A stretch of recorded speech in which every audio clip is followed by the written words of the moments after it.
What's happening, everybody? On today's show, recapping 3 spring games from over the weekend in the SEC. We're going to head out to Lexington and catch up with Shawn Smith from GoBigBlueCountry.com. He will give us a full recap of what he saw firsthand at Kentucky's spring game. Also, we'll recap some takeaways from Auburn and Texas A&M spring game. Also, give you a couple tidbits from around the conference as well. Locked On SEC starts right now.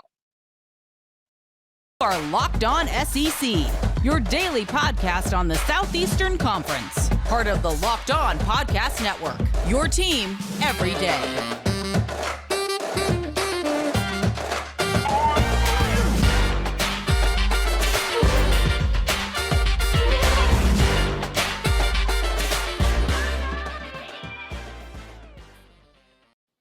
And what is happening, everybody? Welcome into Locked On SEC. I am Chris Gordy. Great to have you guys along. Thank you for making Locked On SEC your first listen every day. Remember, Locked On SEC is free and available on all platforms, including YouTube and at lockedonsec.com. We got tons we got to get to, recapping so many of these spring games that happened over the weekend. So let's jump right into it. Let's go around the conference. Boots out to the right.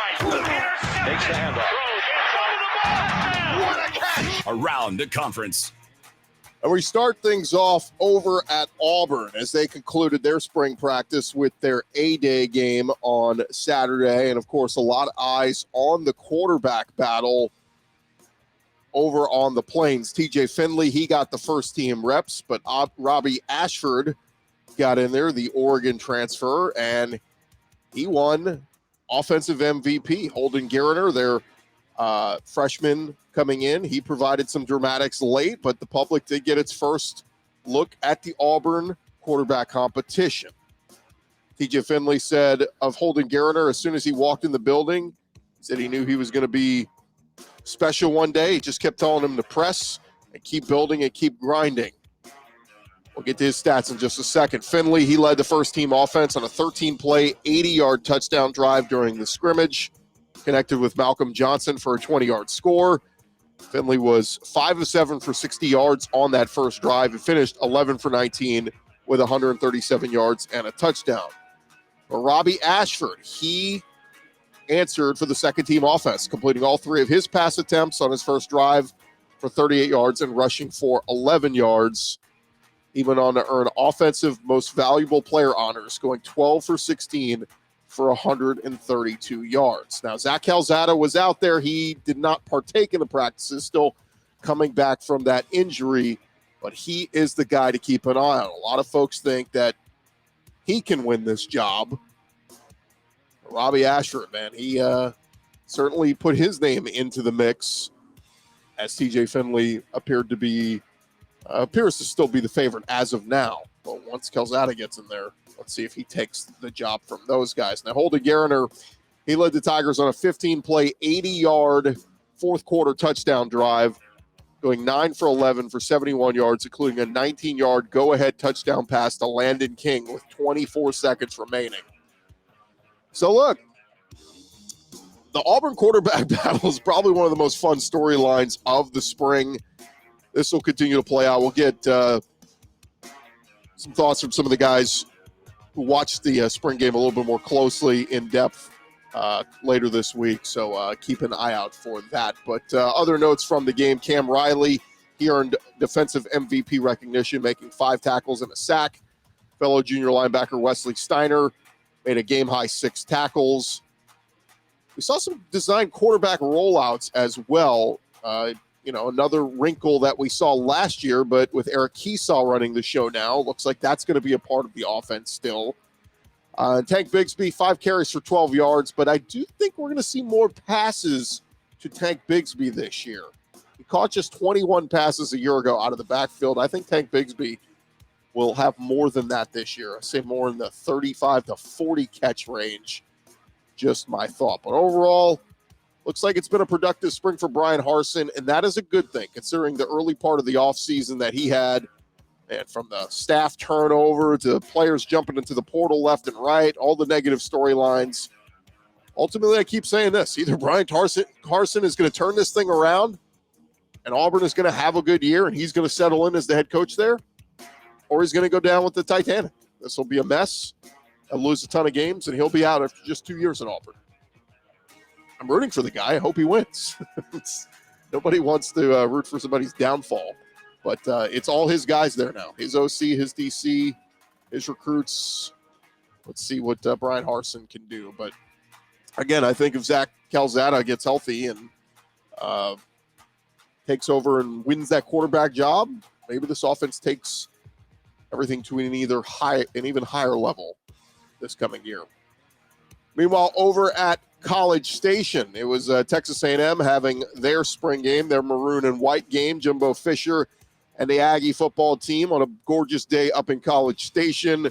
22,200 fans at Kyle Field. It was very windy, but the white team scored 13 second-half points to win a 30-24 victory over the maroon squad. Good quarterback play all around. Haynes King threw for 130 yards, also had a 21-yard rushing touchdown. Max Johnson threw for 117 yards, 2 touchdowns. And Connor Wegman, the true freshman coming in, he had 116 yards and a touchdown. But a lot of incompletions in this one. You can chalk it up to the wind being a big factor. But the run game was interesting as well. He had starting running back Devon Achane at a track meet, and LJ Johnson has been nursing a hamstring. So Amari Daniels made the best of his opportunity, leading the way with 16 carries for 128 yards. And one of the big stars of this one, Evan Stewart, one of their 5 stars in this class, the historic recruiting class that the Aggies are bringing in. He showed off his speed and his hands on a couple of big plays. And so he finished with 7 catches for 75 yards. Evan Stewart is a guy who is going to play a lot this year as a true freshman. He was named the spring offensive MVP, named some big plays, and appears to give the Aggies some depth at that wide receiver spot. Now, another guy that is going to be a big part of this team this year, safety Damani Richardson. He had 7 tackles. He was named one of the team MVPs of the spring. Anthony Lucas up on the defensive line. He had a couple of sacks in this one. He might be one of those names to keep an eye on come this fall. And then another guy that really won the hearts of the fans on Saturday, Avery Hughes. He recorded a couple of interceptions, a pick 6, logged a fumble recovery to go with 7 tackles and 3 pass deflections. He's a sophomore looking to make a name for himself. I just got an idea. You want to keep an eye on number 41 for Texas A&M. Walk-on defensive back who is going to find a way to get on the field despite all the highly touted recruits the Aggies already have in that secondary. And lastly, over at Kentucky, their blue team topped the white team 32-0 in their spring game at Kroger Field on Saturday. Switching from Liam Cohen to Rich Scangarello running the offense. The Cats racked up 416 yards of total offense on 71 plays. Will Levis very accurate. We'll talk more on Kentucky coming up in just a bit with Shawn Smith.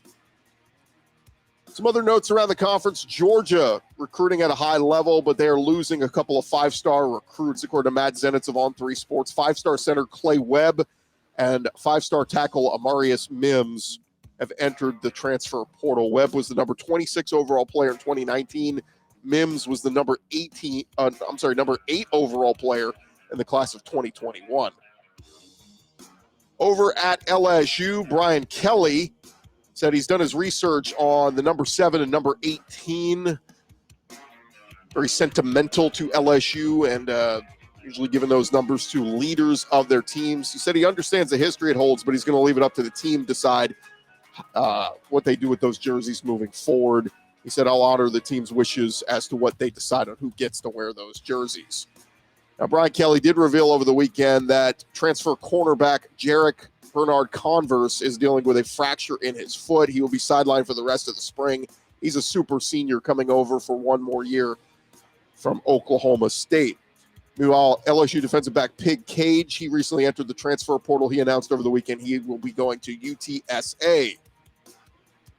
Over at Florida, Billy Napier said one of the things that his team is dealing with that they have had to work through this spring so far, he said, just too many undisciplined penalties. He said that has been our big main takeaway so far.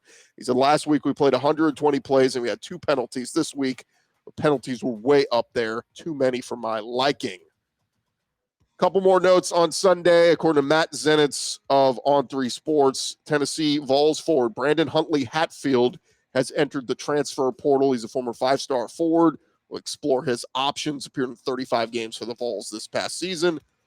And in SEC baseball news, Tennessee, yet another sweep. They swept Missouri over the weekend to become the first team in SEC history to open conference play with a 12-0 record. Tennessee has won 23 straight games. That is one shy of the SEC record set by Texas A&M in 2015. Their 12 SEC wins match the total in Coach Tony Vitello's first season in 2018. Some other notes, right fielder Josh Pearson for LSU. He homered twice on Sunday, collected 5 RBIs as LSU swept Mississippi State at Duty Noble Field. It's an impressive job there for Coach Jay Johnson and his crew. Meanwhile, the 17th ranked Georgia Bulldogs claimed an SEC Road Series victory over South Carolina on Sunday with a 13-9 win. Auburn junior right-hander Joseph Gonzalez turned in a complete game as number 25 Auburn defeated number 12 Vanderbilt 8-2 to clinch Auburn's third straight SEC series after a win at Plainsman Park. It marks the first time Auburn has won 3 straight SEC series since 2017. Sonny DeShera led the way, going 3 for 5 with 2 homers on Sunday. Florida, they used a 13-hit effort backed by a combined 7 RBIs from Wyatt Langford and his teammate Bite Riopelli, and they win a series over number 2 Arkansas with a 9-7 win at Florida Ballpark on Saturday afternoon. With the top 5 series win, the Gators brought an end to Arkansas's conference leading streak of 13 straight SEC series victories dating back to May of 2019. So that comes to an end. The Gators are 26-7 in their last 33 regular season home games. And Texas A&M, they win big over Kentucky on Saturday, 17-3 in their rubber match. It was the most runs scored by the Aggies in an SEC game since March of 2019. Micah Dallas earned his first SEC win. And there you have it. That is the latest around the conference. Coming up next, where you're going to recap Kentucky's spring game and get some key takeaways from that, talking with Shawn Smith of GoBigBlueCountry.com. Always good to remind you guys about our friends over at Built Bar. It is that time of year where a lot of you guys are starting to think about the summer and beach trips, and you need to start thinking about getting yourself a little bit more into shape, and that means giving up on a lot of the junk food out there and sticking with our friends over at Built Bars. Yes, Built Bars are covered in 100% real chocolate, but they are low in calorie, high in protein. You can replace those candy bars and all that junk food with a Built Bar. Go to Built.com. You can see all their macros charts there. You'll be blown away. High protein, low calorie, high fiber, low carb. A lot of the Built Bars contain only 130 calories, 4 grams sugar, 4 grams net carbs, 17 grams of protein packed in there. And the flavors are endless, from mint brownie to coconut almond. They always have new flavors up on their website, so you definitely want to be checking them occasionally to see what they've got at Built.com. Make sure you use our promo code LOCK15. That's going to get you 15% off your order. Use promo code LOCK15. Get 15% off at Built.com.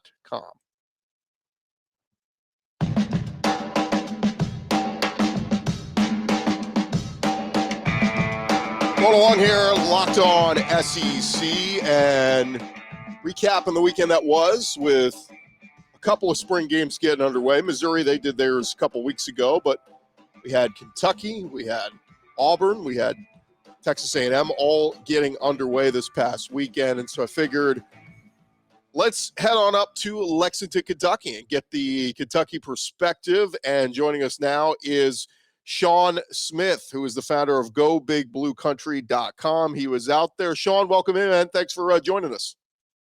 Hey, Chris. Thanks for having me on. I appreciate it.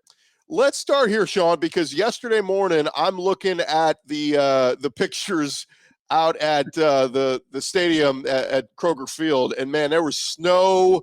It looked like a winter storm. First off, that's weird enough a week into April, but what was going on there in Lexington, and was there some concern, man, are we going to have a spring game in snow? Well, I looked at it, and I know they had a lot of recruits on campus, and they couldn't move the game, obviously, for TV purposes. And I'm walking in. We've always joked. I've been on the beat now for 5 years, and I said, wonder what it would like to be able to cover a game in the snow in Lexington. We always assumed it would be maybe one of those late November games, but walking out there in April, I remember the last spring game that I covered at UK prior to the pandemic. You didn't get to have it the last 2 years, but it was about 77, 78 degrees on the same weekend. And then this one, it's in the 30s as I'm walking in and spitting snow. But as quickly as it snowed, about 30, 40 minutes later, the sun comes out, it melts, and you couldn't even tell that it snowed. Ended up having a really solid spring game and got to see Kentucky and this new offense and what they're going to do this year. Well, let's start there because that's one of the big topics of the offseason. Of course, Liam Cohen jumping back into the NFL ranks, heading back to the Los Angeles Rams. It's kind of funny that, he leaves them 1 year, they win the Super Bowl. Now he goes back to join them. So hopefully they get him some kind of ring or something for being a part of the process throughout the way. But he goes back to the NFL and insert Rich Scangarello from the San Francisco 49ers. And I know some Kentucky fans have been saying, look, we've been trying to watch 49ers film just to get an idea of what this offense is going to look like. I know it was just a spring game. I know a lot of guys were limited, but what did you make of the initial first glimpse into what this new offense will look like? I really like it, and I think the players do too. We talked to Will Levis after the game, and he was telling us that was maybe 25 to 30% of what they're going to run, that they still have a lot of stuff in their back pocket that's fun, and he was talking about how exciting that is. But I think you saw a lot of the same things that Cohen had established, but then you see the fullback. And that's the thing that stood out to me. You see the fullback back there in the backfield, something that you hadn't seen in a while. I mean, you're talking going back a long time in college football, especially at Kentucky, and seeing that. You see there'll be some 12 personnel, some different things with tight ends that they're going to do when they get into the season. That's going to be a strong position for them. But overall, I thought the offense looked really good. You've got capable wide receivers. You saw the success that Liam Cohen had starting to pay off. You get a guy like Tavian Robinson from Virginia Tech. The only reason you get that guy is because of what Wan'Dale Robinson did in that spot a year ago. So you're seeing what Cohen did kind of branch over to this new era at Kentucky. You see Will Levis. I thought he was really impressive. But overall, what you take is it's the spring game. Nothing's as good as it seems, and then really nothing's as bad as it seems either. But I think Kentucky did a lot of good. Yeah, it's funny. We always want to overreact to what we see out there in a spring game.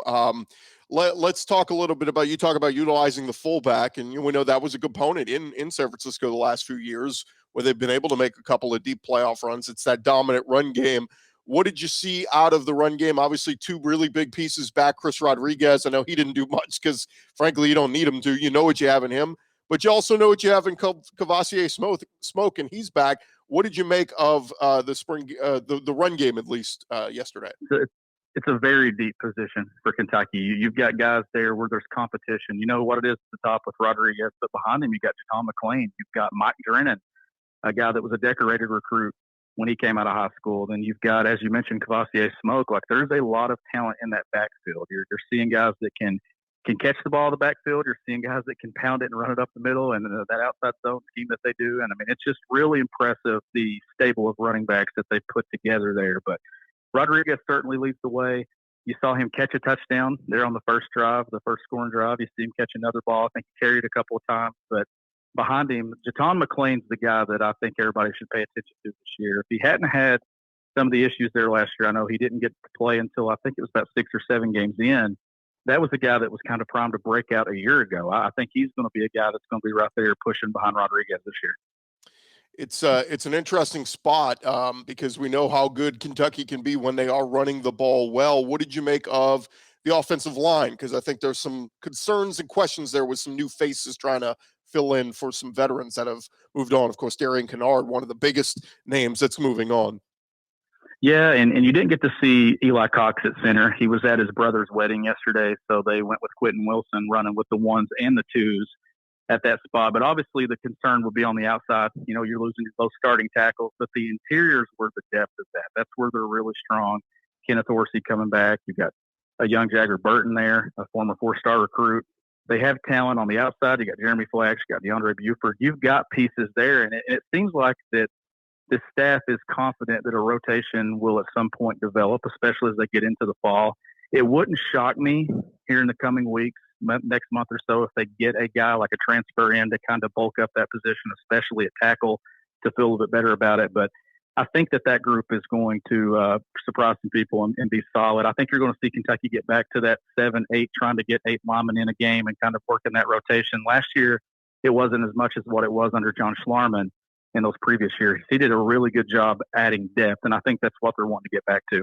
Yeah, and Dare Rosenthal was one of those big pieces a year ago that really helped as well in solidifying some of the veterans on that O-line. I'm going to talk a little bit more about the offense with you in just a second, but we'll put a pause right there talking with Shawn Smith more in just a second, but need to remind you guys about our friends over at BetOnline. BetOnline.net is your number one source for all your betting stats and sports info. You can find all the latest sports developments, league reviews, and news, including the basketball playoffs that are about to start up, the start of the Major League Baseball season, which just started.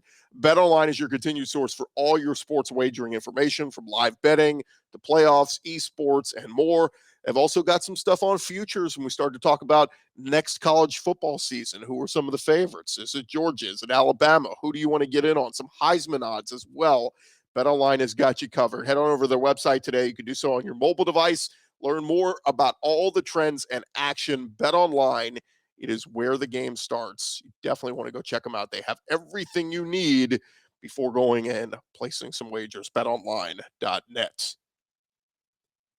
Continue our conversation here as we recap the Kentucky Blue and White Spring Game, and Shawn Smith from GoBigBlueCountry.com is joining us. And you can follow Shawn at GBB Country on Twitter. And Shawn, just let our listeners know what you guys have up on the website, because I know you've got a lot of stuff. Basketball news is still, recruiting never ends there with John Calipari, but a lot of football stuff as well, right? Yeah, absolutely. And I'm the only writer that posts to the site. It's been that way for 5 years. I've covered the football beat, the basketball beat. I cover recruiting on both sides. So you can find all that information at GoBigBlueCountry.com, whether you're wanting Kentucky basketball, especially this time of year with their roster and the attrition that happens there. But you got a lot of following with the Kentucky football program too, especially the success that they've had the last 5 years, whether it be recruiting or what happened in that blue-white game yesterday. You can find all that at GoBigBlueCountry.com. Let's get back into some takeaways from the spring game, Shawn, and particularly, look, Will Levis. I know post-game that, when Mark Stoops talked, one of the things he singled out was, Will Levis and having him back and the accuracy and all that. But, I mean, it's a given at some other schools. Look, Alabama, they get Bryce Young back, no big deal. But getting a Will Levis back, I mean, unless you're a Kentucky fan, you don't know the struggles that you really had to go through at that quarterback spot for a couple of years. You finally got consistent, really good play last year from Will Levis. What does it mean to have him back? And I know he was very accurate in the spring game over the weekend. I've been saying it ever since the season ended when he announced he's coming back. This is the first time since Mark Stoops has been in Lexington where you feel really good about the quarterback spot. Now, you felt okay. Like they got success out of Steven Johnson. They had success with Terry Wilson. But when you're talking a guy that can make a difference with his arm, with his legs, and his talent, and then a guy that could play his way into a high-round draft pick if he has a good year, I think that building around that, you lost Liam Cohen, but you got the key piece to your offense coming back in a signal caller like Levis. And his decision-making, he looked comfortable in the pocket yesterday. To me, he looked exactly how you want him to look in the spring.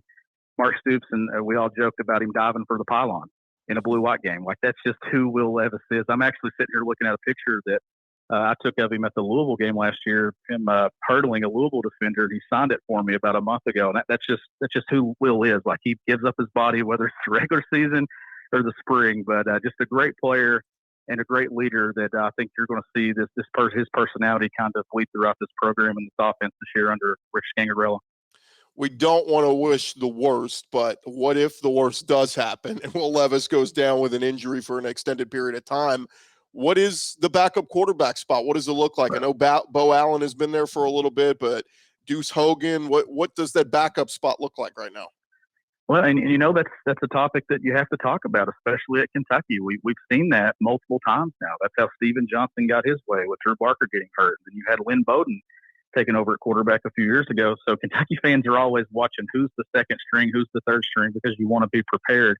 I think it would be Bo Allen, a guy that's been in this program now for multiple years. I think an in-state kid. I think that he would get a good look at it. And I thought he looked good at times yesterday, like where Will was really good with the deep ball and the run game. I thought Bo was really accurate in those intermediate throws, an area where Levis showed that he is improving, but Bo is really good there. And I think he would be the guy. Deuce Hogan obviously did some things yesterday coming over via the transfer portal, so that they've got some depth there for sure. The position is much better now than it was when Stoops got to Lexington, and then over the last 3 to 4 years too. I wanted to touch a little bit on the receiver spot. I know you mentioned Tavian Robinson coming over from Virginia Tech, and everybody became such a fan of Wan'Dale Robinson last year. He's a one and done. You're used to one and doneers at Kentucky, but he became such a fan favorite so quickly because of how good he was. I know Rashawn Lewis made some good catches, but one of the names that somebody told me, just keep an eye on, and it's not really under the radar because he was a big time recruit. But Dane Key, what did you see out of Dane Key and some of these other receivers in the spring game? He was very impressive for a guy that should be playing spring sports right now in high school if he chose that, and he's out there making plays with the ones in the blue-white game, catching the ball from Levis, touchdown catch there across the middle. I think he looks the part. He's got great speed and a weapon there that covers a lot of ground and can make a lot of plays. I think you'll see him. Obviously, Mark Stoops talked about it yesterday.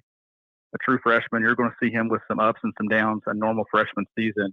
But he was talking about his consistency, how his consistent highs are so much more consistent than some other guys that he's seen for his age. I think that bodes well for him and for this offense. And you mentioned Tavian Robinson. I think he's going to be a guy that you're going to look up, and I'm not saying he's going to do the same things that Wan'Dale Robinson did, but I think he's got some wiggle to him. He's going to have the ability to make some plays with his legs when he gets out there in space and keep some drives alive for Will Levis. That's going to be a really big target for him.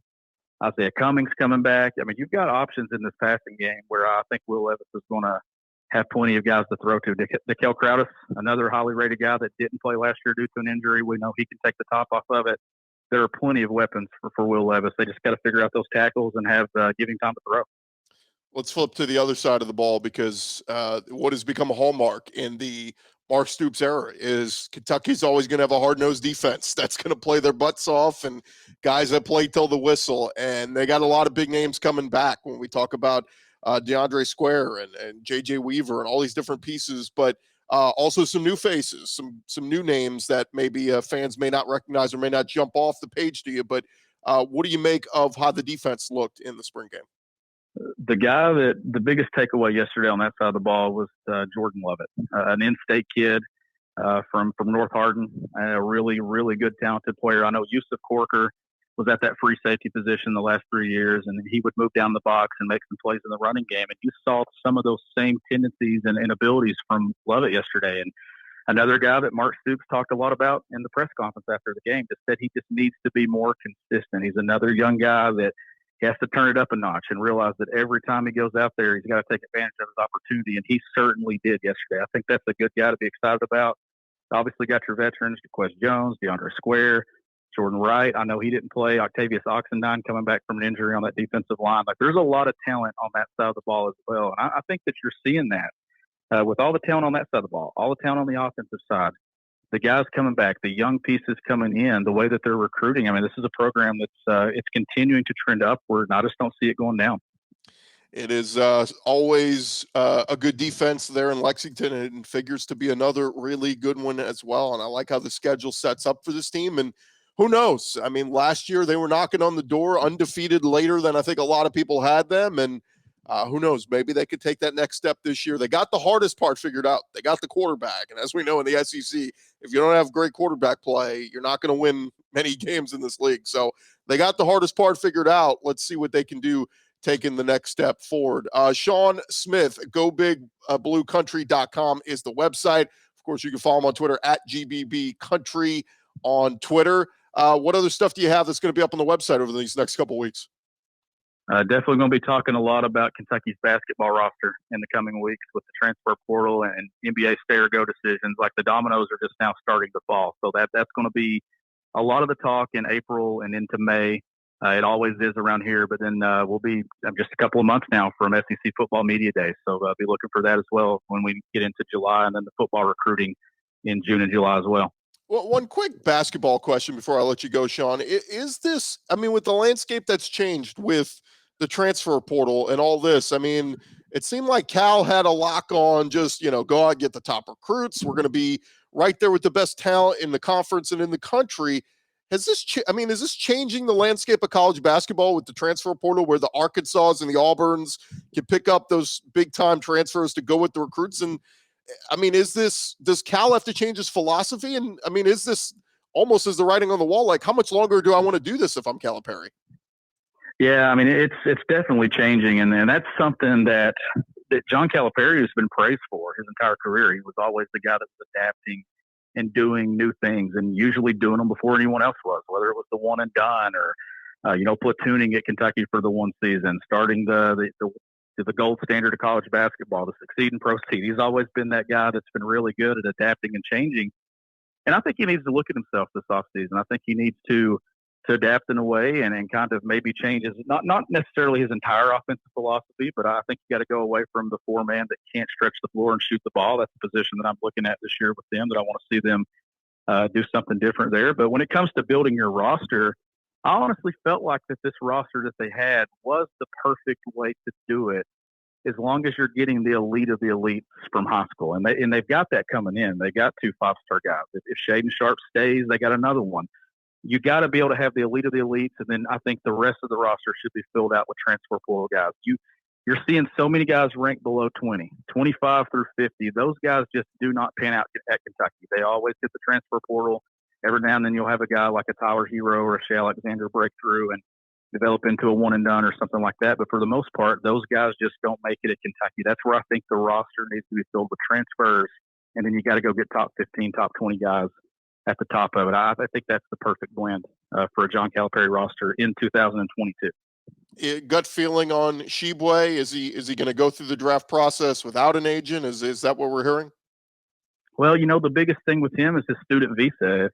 If they can get that approved to where he can legally make money through NIL, then I think it's a done deal that he comes back to Kentucky, because the amount of money that is on the table if he returns to Lexington, I'm telling you, it's staggering numbers. It's so much more money than being a second-round pick in the NBA draft. And this is a guy that's wanting to help out his family. I think that they're going to get it figured out, and I think that he will be back. That's going to be my prediction now here in early April. I think that Kentucky will get good news on him at some point. Yeah, I was going to say, better money than you can make going to play in the G League. That is for sure. Absolutely. Shawn Smith, you do a great job, man. GoBigBlueCountry.com. Really appreciate you joining us, man. Yeah, I appreciate you having me anytime you need me. All right, that's Shawn Smith there. Really appreciate his info and join us to talk all things Kentucky spring game, as they had their blue and white spring game over the weekend. And I'm telling you, Kentucky is that team to watch in the East. I like what South Carolina and Shane Beamer have done, Spencer Rattler and all the pieces they've brought in. But don't forget about Kentucky. Will Levis being back is huge for them. That defense can replace some of the veterans they had last year. If the O-line can play well, having Chris Rodriguez back, Kentucky's going to be right there again in the East. Does Georgia slip up at all? Losing all the pieces they have. It will be an interesting topic to debate throughout this summer. I'm Chris Gordy. Thank you guys so much for making Locked On SEC your first listen every day. Now you can go make your second listen. Check out the Locked On NFL Draft podcast. Of course, that's coming up very soon. We'll be talking more on the draft as that gets closer, where it looks like, once again, about half of the first round draft is going to be guys from the SEC. So we'll dive more into that, and of course dive more into a lot of spring football as more spring games are happening this coming weekend. I'm Chris Gordy. Thank you guys so much for listening to Locked On SEC. Talk to you guys tomorrow.